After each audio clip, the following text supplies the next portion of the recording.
Ficar em casa é permanecer na aldeia para os povos que vivem em comunidades indígenas. Uma orientação em tempos de pandemia que para essa população tem uma força ainda maior. Manter os pés em seus territórios é a luta histórica dos nossos povos originários, assim como sobreviver às epidemias de doenças transmitidas pelos brancos. Os indígenas são mais de 900 mil brasileiros e existiam em número muito maior antes de serem dizimados ao longo dos séculos. A luta pelo território agora inclui afastar mais um flagelo. Segundo a Articulação dos Povos Indígenas do Brasil, cerca de 600 mil indígenas já foram diagnosticados com a Covid-19 e mais de 100 perderam a vida. Vulneráveis, eles lidam com a chegada da pandemia às aldeias. Hoje a gente vai saber como lideranças indígenas estão buscando meios de frear a doença, que ações estão sendo promovidas e qual é a situação enfrentada nos territórios nesse momento. Coronavírus e população indígena é o assunto que a gente debate hoje no Sala de Convidados. Recebi aqui de várias comunidades indígenas informes sobre a situação e todos eles falam sobre mortes. A tentação de genocídio ela é latente, é gritante. Todo dia nós temos essa sensação. Nesse momento complicado dessa Covid-19, essa pandemia, devemos redobrar o cuidado com a questão de higiene e com a proteção do nosso território. Porque esses guerreiros estão aqui não é porque estão querendo fazer mal, não. Para prevenir e para proteger seu povo. Primeiro, fazendo aqui uma correção, eu falei 600 mil indígenas, mas que bom, não são 600 mil, são 600. Bom, conversando comigo hoje pela internet sobre coronavírus e população indígena, nós convidamos Sônia Guajajara, coordenadora executiva da APIB, Articulação dos Povos Indígenas do Brasil, que já está tentando a conexão e já deve estar chegando aqui para a nossa conversa. Ana Lúcia Pontes, pesquisadora da Escola Nacional de Saúde Pública Sérgio Arouca, da Fiocruz, e Antônio Carlos Bigonha, subprocurador-geral da República, coordenador da 6ª Câmara de Coordenação e Revisão de Povos Indígenas e Comunidades Tradicionais. E a gente adora quando você participa. Eu recebo as suas perguntas e comentários aqui ao longo do programa e compartilho com os nossos convidados. Manda pelo WhatsApp 021 997018122, pelas redes sociais do Canal Saúde ou pelo 0800 701 8122. A ligação é gratuita. Na região do Alto Solimões, no Amazonas, desafios antigos da saúde da população indígena se intensificam com a chegada do novo coronavírus às aldeias. Nossa reportagem começa no Alto Solimões. O município de Tabatinga fica no interior do estado do Amazonas. É aqui a sede do Distrito Sanitário Especial Indígena, o DICEI Alto Rio Solimões. Dos 34 distritos de saúde indígenas do país, esse é um dos mais afastados. O atendimento precisa de transportes como avião e barco. E essas não são as únicas dificuldades enfrentadas pelos povos originários em várias partes do território nacional. Nós passávamos já por uma série de situações, por exemplo, por falta de assistência, por falta de contrato de veículos, de horas voos, falta de medicamentos, e a saúde indígena já estava na UTI. No Brasil, os povos indígenas compõem 305 etnias e falam 274 línguas. São mais de 890 mil indígenas em todo o país. Apenas na região do Alto Rio Solimões ficam 235 aldeias, indígenas das etnias Ticuna, Cocama, Cambeba, Caixana, Canamari, Uitoto e Macuyupi. Um total de 70 mil indígenas para 122 profissionais de saúde na região. Um retrato do país. E a situação da saúde indígena no Brasil ficou ainda mais frágil com a pandemia do novo coronavírus. De acordo com dados da Coordenação das Organizações Indígenas da Amazônia Brasileira, uma das etnias mais afetadas é a dos Cocama, no Amazonas.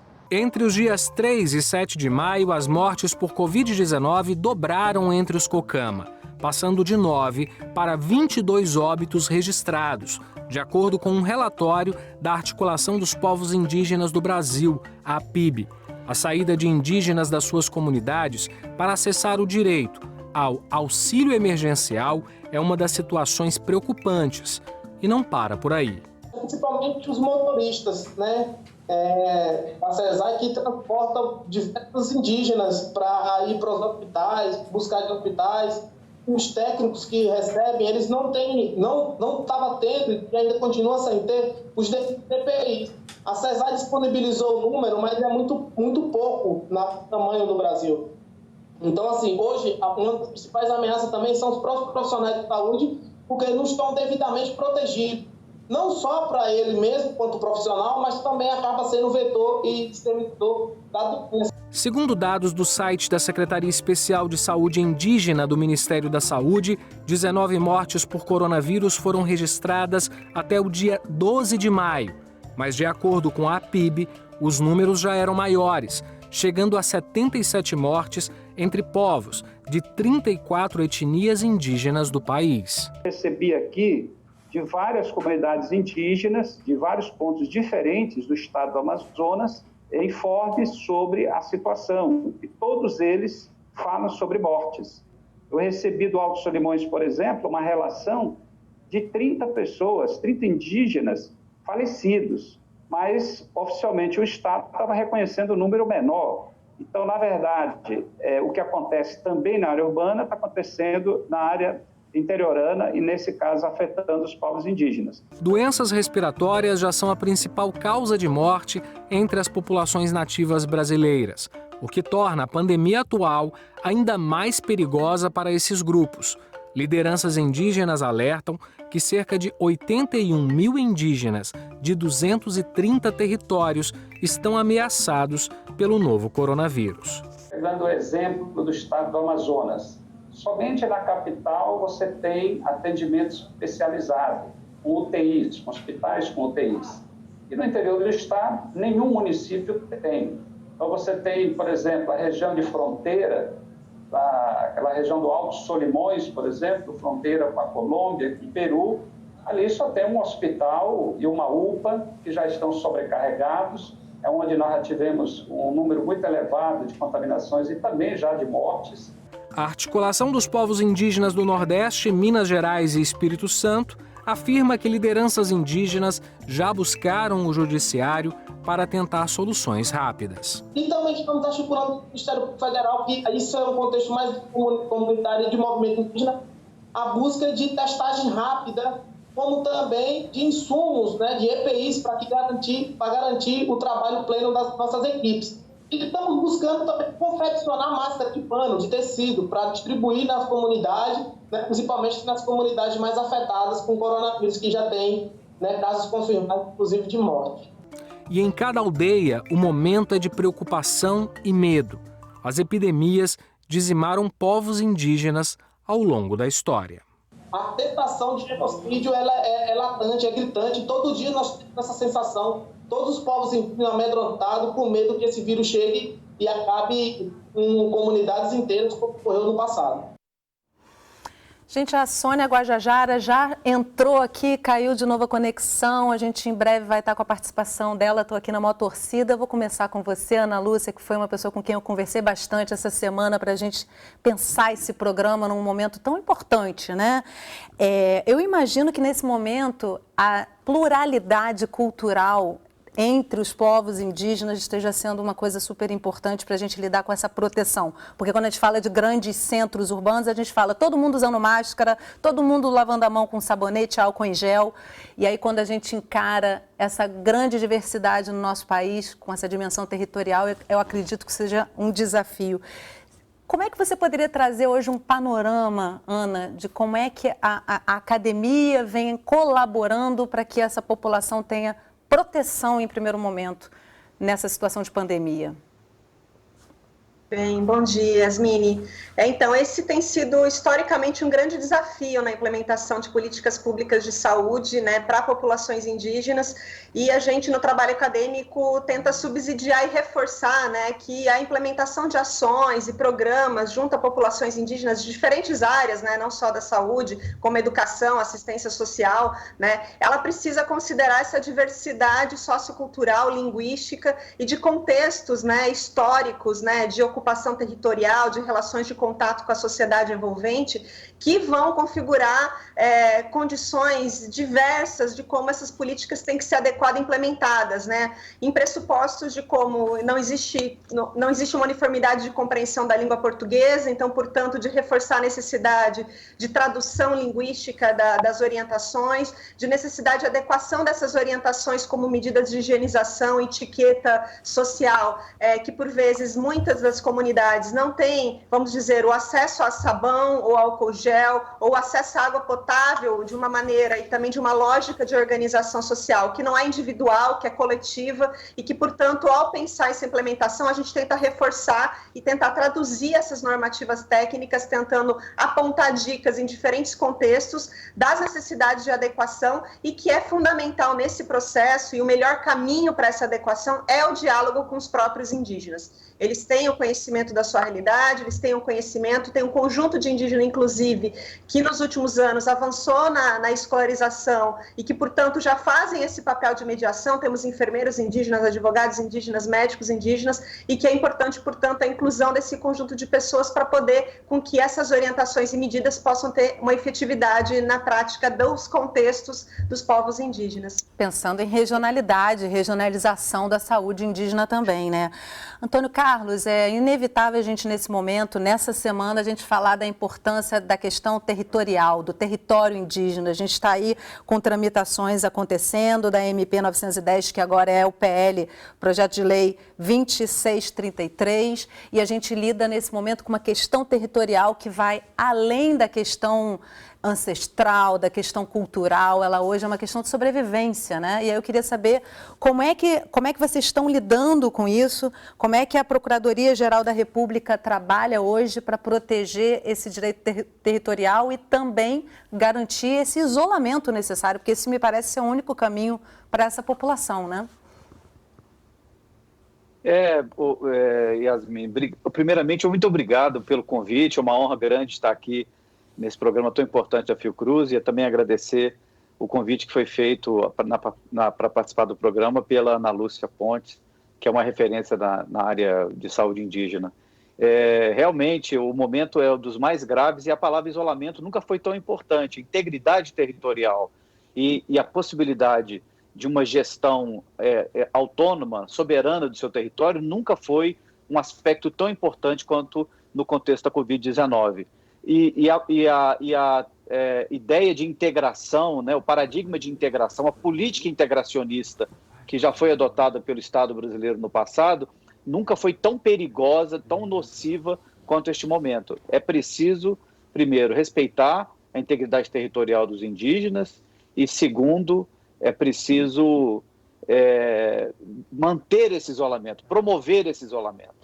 Então, é o que nós temos feito. A Procuradoria-Geral da República coordena o trabalho de procuradores no Brasil todo, e nós já, há mais de 60 dias, temos atuado intensamente na questão da Covid-19 e seu impacto nos territórios indígenas, com várias recomendações, exigindo da FUNAI e da CESAI a apresentação de um plano de contingência neste momento, em relação à segurança alimentar também. Todos são aspectos importantes que nós temos demandado à FUNAI e ao Ministério da Saúde, lá na Secretaria Especial de Saúde Indígena, que é a CESAI. Sônia, muito bem-vinda. Você está me ouvindo bem? Deixa eu ver se a gente também consegue te ouvir. Fala um pouquinho comigo. Seu microfone está habilitado aí? Vamos trazer a Sônia. Não estou conseguindo ouvir a Sônia, gente. Eu vou pedir aqui para o pessoal da produção já verificar o que está acontecendo, porque a participação da Sônia é super importante. Na verdade, já que você escuta o que eu estou falando, Sônia, eu vou já adiantando aqui o que a gente estava conversando, e aí a tua fala é super importante para a gente nesse momento. Eu comentei com a Lúcia primeiro a questão regional, né? Porque nós somos um país de dimensões continentais e que temos uma população indígena com culturas muito diversas, né? Cada região do país a gente vai ter uma cultura absolutamente diferente. E aí a gente tem, no caso, por exemplo, aldeias em que talvez falar em utilização de sabão na sua rotina diária não caia exatamente como uma coisa natural para aquela cultura regional. E também conversava com o Antônio sobre essa importância, nesse momento, de se discutir a questão do território, para que possa haver o isolamento dessa população, ou seja, vamos além de uma questão de ancestralidade, de respeito a essa história. Eu queria confirmar aqui com o pessoal da produção se a gente consegue trazer a Sônia, o áudio dela me parece que não está voltando. Fala um pouquinho para a gente tentar ver se te escuta, Sônia. Vamos botando, ela vai botar um fone e talvez a gente consiga. Fala com o fone para mim. Acho que não. Habilita, o microfone dela está habilitado? Dá uma verificada, Sônia, por favor. Está habilitado seu microfone?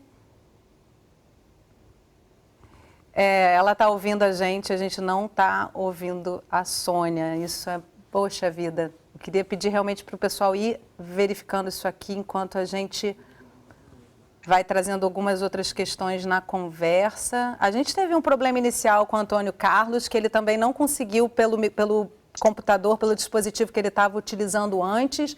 E aí ele fez uma alteração no dispositivo, não sei se foi um celular, e aí conseguiu entrar num segundo momento, né, Antônio Carlos? Acho que se ela tentar pelo celular, pode ser que ela consiga. Acho que eu vou te fazer o pedido dessa tentativa, Sônia, de você tentar entrar com outro dispositivo. A gente usa um link, assim, para quem está em casa entender, a gente usa um link para convite dessa conversa. Eu vou pedir para você entrar com esse link. Não escuto você.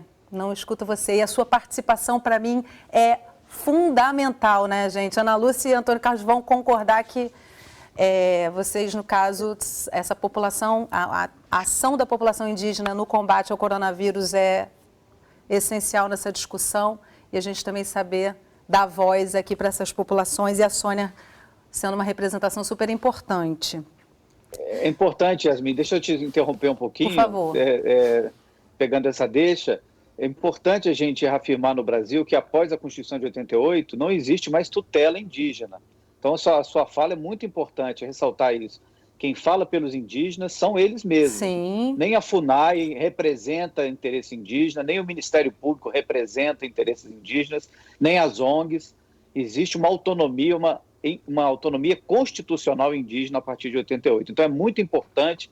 Eu sempre na Procuradoria, quando faço debate sobre temas indígenas, chamo as lideranças e dou voz, a primeira voz a eles. Porque sem eles, realmente, a gente incorre no risco da tutela. Com certeza, e por isso mesmo a Sônia foi a nossa primeira convidada apresentada aqui, porque para a gente realmente é muito importante lidar com isso. Vamos tentando resolver essa questão. No Canal Saúde a gente dá sempre atenção às questões da população indígena. Ana, eu vou trazer mais uma questão para você. A gente tem aí também um grupo de trabalho da Fiocruz que hoje está concentrado na questão da saúde indígena em meio a essa pandemia. E foi feito um levantamento das questões regionais ali, de situações específicas de cada região, de aldeias, de regiões que estão mais expostas, que correm mais riscos nesse momento. Eu queria que você trouxesse um pouquinho para mim, para a gente aqui, o que foi verificado nessa avaliação que a Fiocruz fez e o que foi levado para esse grupo de trabalho enquanto proposta de ação. Então, Yasmin, assim, a gente desde março tem tentado fazer essa contribuição e no sentido do que o Dr. Bigonha ressaltou agora, né, muito no papel da academia como apoiadora, né, das lideranças indígenas e representações indígenas, e daí particularmente a gente tem estado num diálogo muito estreito com a PIB e com a Frente Parlamentar Mista de Defesa dos Povos Indígenas para trazer subsídios, né, em termos de argumentações e principais ações estratégicas em dados momentos, né? Então, por exemplo, uma pauta importante que a gente levantou e que a PIB e a Frente Parlamentar trouxe foi a questão realmente de colocar as populações indígenas como um grupo extremamente vulnerável nesse contexto e que deveria haver uma priorização e planos de contingência específico aos diversos contextos indígenas. Isso é uma questão até agora, né, agregando aí a conversa, né, lembrando que a gente tem povos indígenas tanto em contexto de isolamento voluntário, né, quanto povos indígenas que estão em situação urbana por diferentes motivos, e que esse é um fator a mais que agrega, e a gente sabe que a política de atenção ao subsistema ela está encontrando desafios para dialogar, inclusive, com a rede SUS e garantir atenção a todos esses contextos. Esse estudo é um trabalho feito pelo ProCC Fiocruz, né, em parceria com a FGV, né, já foram feitos 2 relatórios, né, um em 16 de abril, outro em 5 de maio, está para sair outro relatório com análises mais complexas sobre os fatores que influenciam essa vulnerabilidade indígena, e o que a gente ressaltou e tem visto desde o começo, um importante contingente de indígena em situação urbana em municípios de alto risco, e que no decorrer de 3 semanas, entre o primeiro relatório e o segundo relatório, né, você teve um aumento de 46% de indígenas que se passaram a uma situação de alto risco, né? Em termos de também o que a gente viu, em termos de que dentro da população indígena, né, a região norte foi onde a gente viu um contingente importante dessa população em alta vulnerabilidade nessa pandemia, mas a progressão e a interiorização ela está sendo muito rápida, de modo que, por exemplo, mesmo em regiões que a gente considera distantes, um conjunto importante já das calhas de rios no Amazonas, você já vê a transmissão ocorrendo, então o espalhamento dessa pandemia, né? A gente também tem visto um aumento de internações para o síndrome respiratória aguda grave, que indicam realmente que o coronavírus está afetando essas populações, e a gente também vê nessas últimas semanas um agravamento na situação da população indígena no Nordeste também, né? E é isso, reforçando, assim, a gente tem diferentes contextos, tem as populações indígenas urbanas, em áreas rurais, e populações em terras indígenas. As populações indígenas em área urbana, elas estão em risco iminente, portanto, tem que realmente ser pensada em estratégia específica para esse grupo. Gente, eu queria fazer uma proposta aqui para o pessoal da produção também ficar atento, que eu vou chamar um intervalo antecipadamente, porque eu acho que realmente sem a participação da Sônia, a gente não está dando voz para essa população, e a não ser que a gente realmente não consiga conexão com ela até o final do programa, eu vou sugerir a gente chamar um intervalo um pouquinho antes do previsto, para a gente tentar a conexão com a Sônia, trazer ela para essa conversa que é fundamental, a participação de uma liderança dessa população, e a gente voltar daqui a pouquinho com esse problema por bem resolvido. Então não sai daí não, que a gente vai resolver a nossa questão com a conexão aqui com a Sônia e volta já, rapidinho. Não sai daí.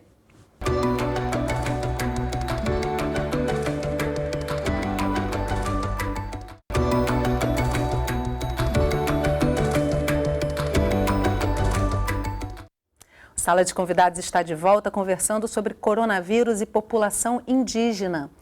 Conversam comigo pela internet Sônia Guajajara, coordenadora executiva da APIB, Articulação dos Povos Indígenas do Brasil, agora conectada aqui com a gente. Ana Lúcia Pontes, pesquisadora da Escola Nacional de Saúde Pública Sérgio Arouca, da Fiocruz. E Antônio Carlos Bigonha, subprocurador-geral da República, coordenador da 6ª Câmara de Coordenação e Revisão de Povos Indígenas e Comunidades Tradicionais. E ainda dá tempo de você participar dessa conversa. Está em casa? Aproveita para mandar seus comentários para a gente, eu recebo e compartilho com os nossos convidados. Envie para a gente pelo WhatsApp 021 997018122, pelas redes sociais do Canal Saúde ou pelo 0800 701 8122. A nossa ligação para cá é gratuita. Sônia, que bom ter você aqui com a gente. Muito obrigada pela sua presença aqui com a gente, mesmo que à distância. Eu quero pedir para você trazer os seus comentários iniciais, falando para a gente um pouco sobre o panorama que as lideranças, as representações da população indígena estão observando nesse momento, né? Eu comecei o programa dizendo que já são 600 indígenas formalmente, né, diagnosticados e mais de 100 mortes nesse momento. Como é que está o panorama nas aldeias? Bom, olá, gente, bom dia, obrigada, muito prazer também estar aqui com vocês, né, doutor Bigonha, que tem feito um excelente trabalho aí, né, pelo Ministério Público Federal, a Ana, que a gente tem se aproximado mais, apesar do distanciamento, né, Ana? Se aproximou muito nesse período para, né, parcerias importantes, ações, né, que tem feito assim, bastante diferença em tudo que está acontecendo. Né? É um momento realmente muito preocupante, né, muito desafiador, onde a pandemia chega para reforçar, né, ainda mais todos os históricos problemas que a gente já vivencia. Né? Essa pandemia ressalta ainda mais, né, todas as históricas violências, conflitos, ataques, né? Desmatamento, grilagem, então tudo que a gente, invasão de garimpo, né? Então tudo que para nós já eram problemas históricos, né? Agora se acentua ainda mais quando a gente tem que às vezes tirar um pouco a atenção, né, de tudo isso que já é preocupante e tem que olhar para o novo coronavírus e ver formas, né, estratégias de fazer a prevenção, de orientar essa prevenção. Então, todo mundo muito assustado, todo mundo muito, né, agoniado, como fazer, tendo em vista que a gente já tem um histórico aí sangrento, né, de extermínio, né, de tantas de tantas mortes que já aconteceram por conta de outras epidemias virais também, né, e até não virais, que acabou dizimando muitos povos, né? Então, quando se trata de uma pandemia, um coronavírus como esse, que chega com muita força, que já matou milhares de pessoas no mundo inteiro, que já matou milhares de pessoas aqui no Brasil, mais de 17 mil pessoas no Brasil, né? E que chega com muita força na Amazônia, então a gente olha assim com muita preocupação, né? E ao mesmo tempo que nós temos que ter esse olhar, né, para esse controle e combate ao coronavírus entre povos indígenas, nós temos que continuar sempre atento também para essas ameaças, né, legislativas, executivas, que estão sempre aí também agora, né, assombrando a gente. Então, realmente é um momento desafiador, né, e quando a gente olha agora o mapa geral, né, dessa contaminação dos povos indígenas, a gente, né, liga um alerta máxima, porque nós temos nesse momento, né, com os dados de ontem, 107 indígenas contaminados, né? Isso não é pouca coisa, considerando aí o percentual da população indígena, né? E o número de mortes na população geral, nós já estamos ultrapassando a média de mortalidade, né? No geral. Então, realmente, é muito grave, porque a gente entende ainda que esse aumento acelerado da contaminação dos povos indígenas se dá por conta dessa omissão do governo de não adotar nenhuma medida estratégica, né? Nenhuma estrutura adequada para evitar essa proliferação. Agora, Sônia, então, né, antes de eu... não é somente uma omissão, mas é também uma conivência, né, do Estado brasileiro, dos órgãos responsáveis, né, com toda essa proliferação, né, o descaso que está acontecendo. Antes de eu chamar a segunda reportagem, que traz alguns elementos assim que eu acho muito importantes quanto à mobilização das lideranças e as populações em cada região, enfim, é um material bem interessante para a gente trazer para a nossa discussão. Mas antes disso, eu queria trazer uma colocação que a gente vinha discutindo antes da sua entrada, que é a importância de se discutir territorialidade nesse momento, porque a gente está saindo do âmbito, né, de uma questão ancestral, cultural, da importância desse espaço para essa cultura de cada uma dessas aldeias, de cada uma dessas regiões, e a gente passa para a questão do isolamento, né? E aí eu queria que você trouxesse rapidamente para a gente como é que é a população, como é que você percebe, as lideranças estão trazendo para você essa percepção agora, com esse elemento a mais sobre a territorialidade. Bom, olha, para nós, a luta pelo território sempre foi a bandeira de luta maior, né? A bandeira de luta prioritária dos povos indígenas.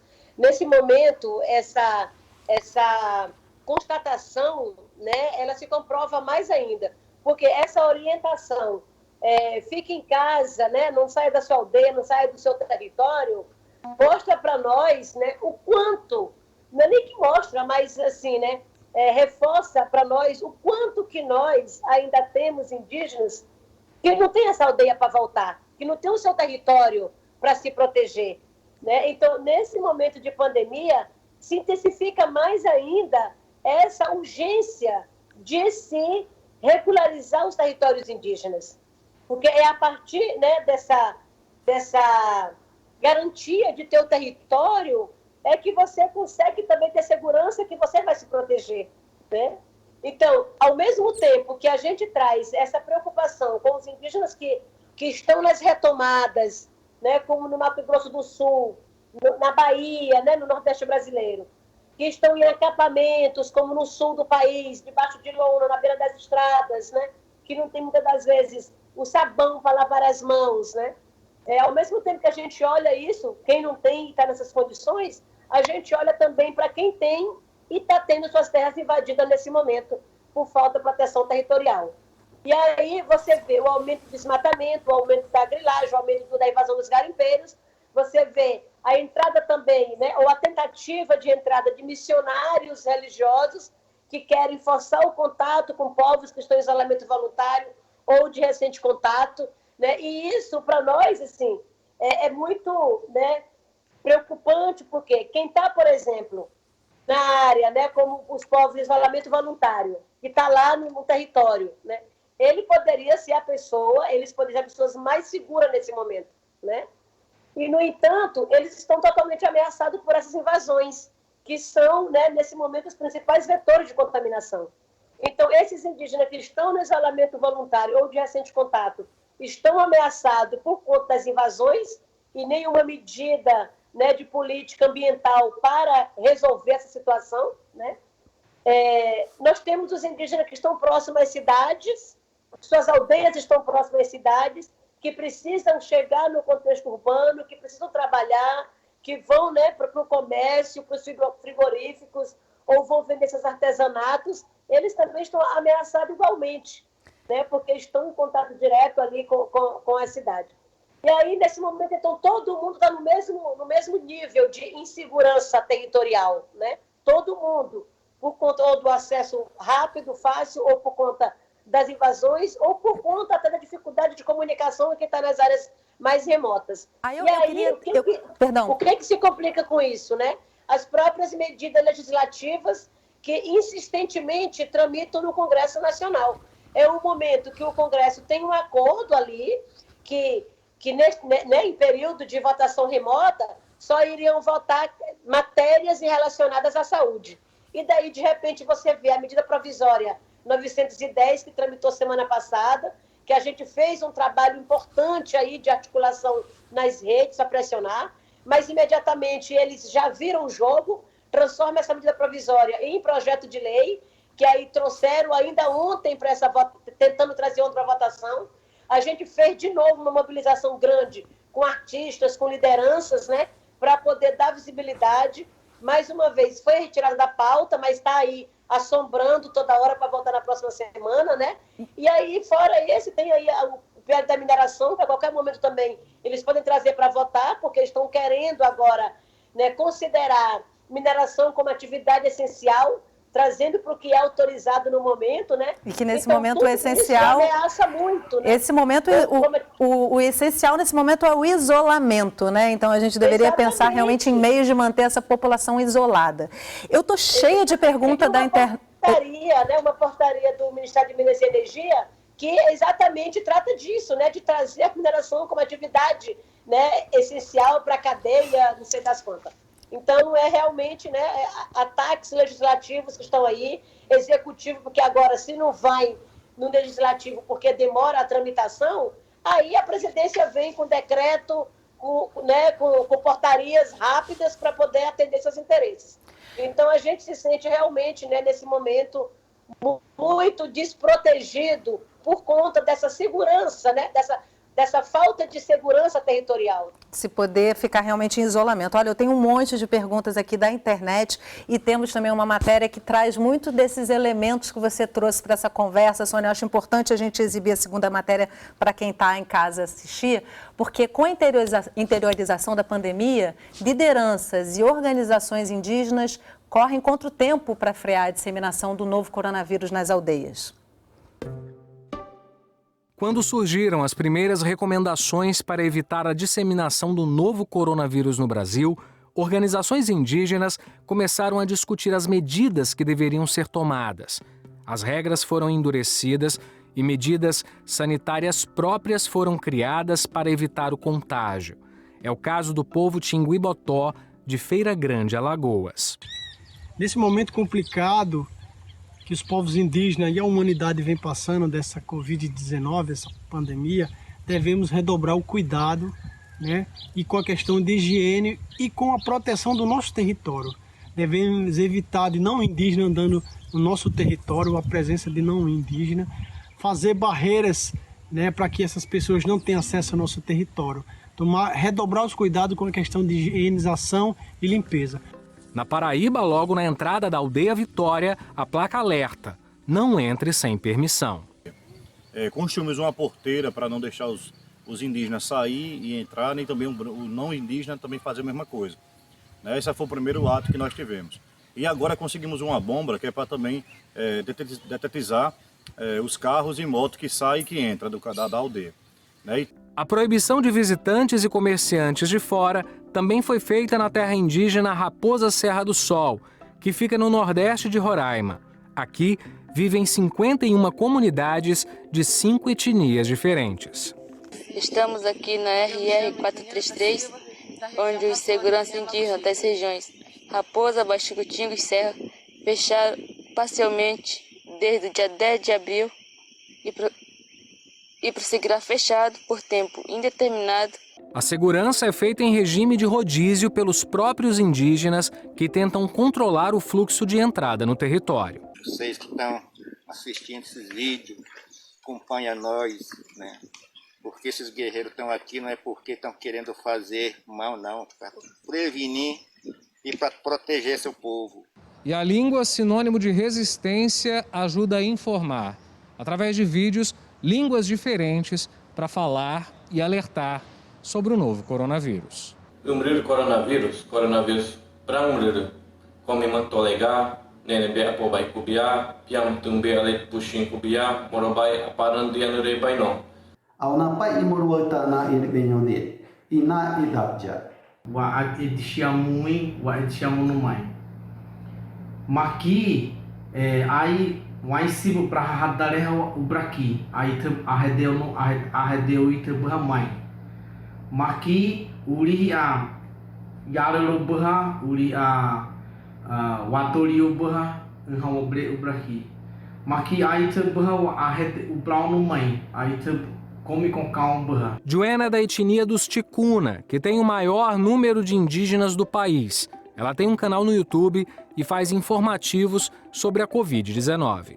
Coronavírus, Covid-19, nhanca, nhemadaver vírus ni natal manor vacina, nhanca. Uma quarentena sem rituais, sem a dança e reuniões.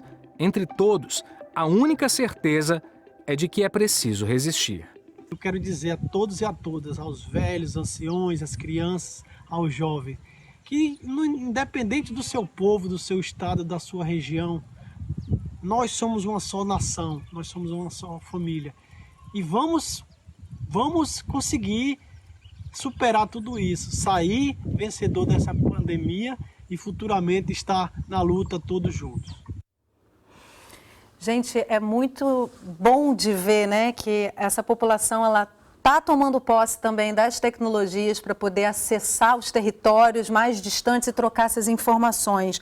Sônia, isso está acontecendo de forma muito... Eu vi a organização, vários sites informando que muitas vezes a gente fica perdido até num contexto mais amplo da saúde pública em geral e que a população indígena está se organizando através das lideranças, né? Então, primeiro, queria parabenizar aí essas iniciativas.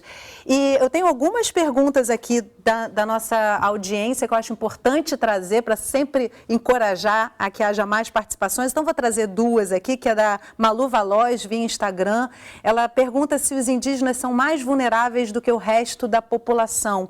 E o Gabriel Cavalcante traz uma pergunta um pouco parecida.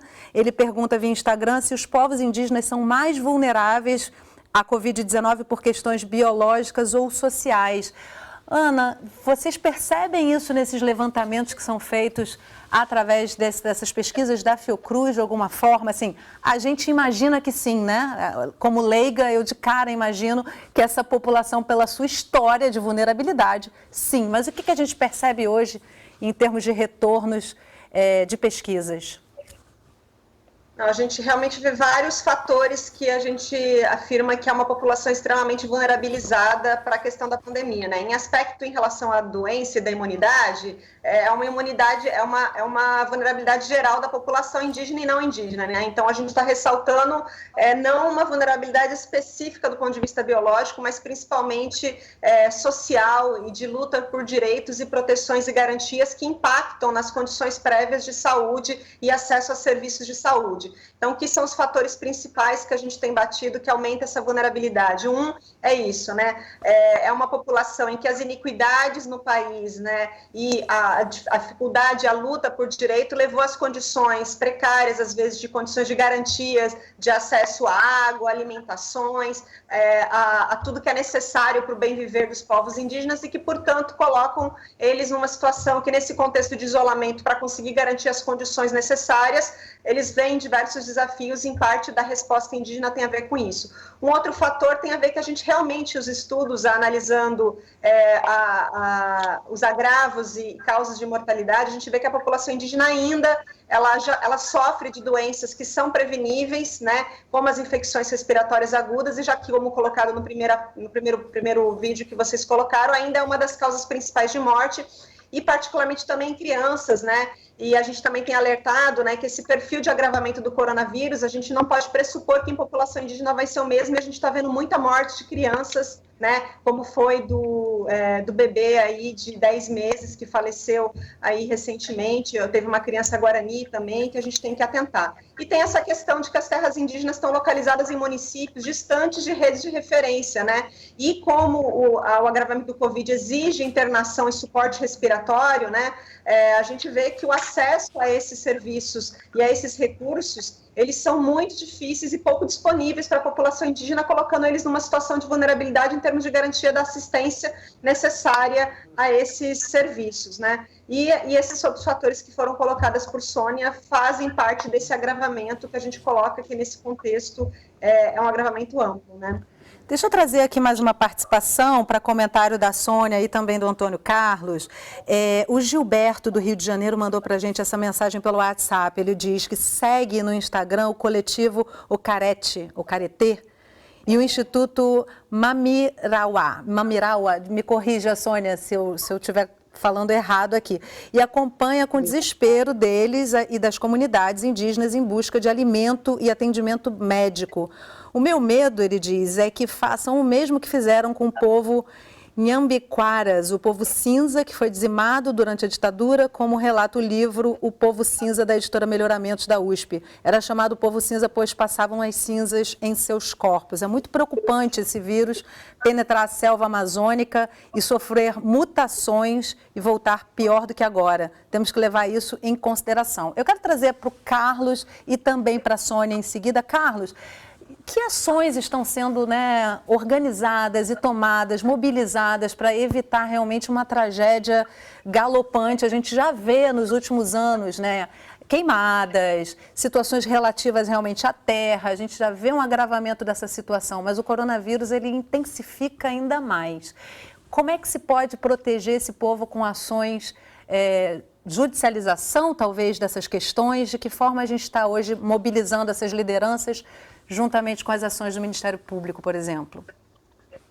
Olha, o Ministério Público tem essa missão, como eu disse no início, essa missão constitucional de defender os interesses indígenas. Então, eu costumo dizer que a gente tem lado, diferentemente de outras atribuições nossas, que nós temos imparcialidade, na questão indígena não, nós somos como advogados dos indígenas. Então, nós temos sempre demandado perante a Justiça e também extrajudicialmente medidas protetivas e que possam minorar os efeitos da Covid sobre as populações indígenas nesse momento. Então, temos feito, desde já 60 dias, inúmeras intervenções no Ministério da Saúde, no Ministério da Cidadania e também, e sobretudo, no Ministério da Justiça e na FUNAI, exortando e impulsionando esses serviços a atuarem intensamente na defesa dos indígenas. Agora, a gente tem que fazer esse alerta aqui, esse programa é muito importante, é um momento muito rico, nós temos que fazer esse alerta que existe hoje no âmbito do Poder Executivo uma política de integração do índio à sociedade brasileira. Essa é uma política deliberada, de franca defesa pelo presidente da República desde a campanha eleitoral, e é a política integracionista também adotada pelo presidente da FUNAI. A política integracionista, que parte do pressuposto que o indígena pode ser integrado à sociedade brasileira como um trabalhador rural, sobretudo, nesse momento é uma política genocida. Então, a Sexta Câmara já fez um alerta há mais de 60 dias, antes até do início da pandemia, no sentido de que o governo brasileiro abandone a política integracionista, que, como bem disse aí o telespectador, o participante, durante o século XX, foi o motivo de quase extermínio das populações indígenas no Brasil. Nós sabemos que o SPI, que é um antecessor da FUNAI, promoveu uma política de integração que reduziu as comunidades indígenas brasileiras de 4 milhões da época da ocupação portuguesa a 200 mil indivíduos na década de 60. Foi a Constituição da República de 88 e a redemocratização que trouxe de volta o crescimento das populações indígenas. Hoje nós sabemos que são cerca de 1 milhão de indivíduos. Então a gente não pode ressuscitar essa política genocida assassina que é o integracionismo. Yasmini, lamentavelmente, nós temos hoje, na presidência da FUNAI e na presidência da República, 2 agentes públicos que advogam literalmente a integração como ela ocorreu no século passado. E isso, como falou bem antes aqui a nossa colega Ana, isso se traduz em projetos de lei terríveis, como da mineração, da legalização da mineração em terra indígena, porque isso, quando o presidente da República fala que vai discutir a matéria, isso legitima garimpeiros a invadirem terras indígenas. Então isso é gravíssimo. Então, se o presidente da República parasse de falar isso, só se ele se calasse em relação à matéria indígena, já melhoraria muito para as comunidades indígenas do Brasil. E no âmbito do Congresso Nacional, nós temos uma bancada ruralista também, que promove um debate que assula e estimula a invasão de terras indígenas em todo o Brasil. Nós temos agora, na sexta-feira, só para concluir, uma decisão importante que o Supremo deverá discutir e adotar em relação à posse tradicional indígena, e nós esperamos que o Supremo vá garantir, de uma vez por todas, esse direito que está assegurado na Constituição desde 1988. Mas não basta o Supremo atuar, não basta o Ministério Público atuar. O governo tem a responsabilidade, e recai sobre os ombros do governo federal, a responsabilidade e o dever de lutar contra a expansão da pandemia nos territórios indígenas. Nós podemos ajudar, nós podemos colaborar, mas a preponderância e o protagonismo é do governo federal e, sobretudo, da FUNAI. Sônia, eu queria que você comentasse isso, mas eu acho super importante trazer para você também uma questão, assim, a gente aprende na escola, nos grandes centros,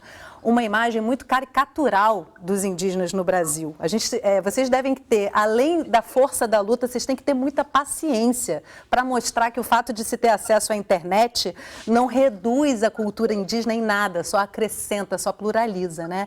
E aí eu queria que você trouxesse na sua fala um pouco da análise disso que o Carlos trouxe para a gente, né? E como é que tem sido para as lideranças indígenas essa parceria com a academia, com o Ministério Público, nessa luta que produz resultado no final das contas, né? Que é a luta mais importante, a que vai lá no Congresso e embarrera realmente algumas ações que vão ser extremamente nocivas se levadas adiante. Uhum. Então, a gente tem feito muitas ações conjuntas, né? A nossa luta sempre foi assim, né? Coletiva, né? Com parcerias.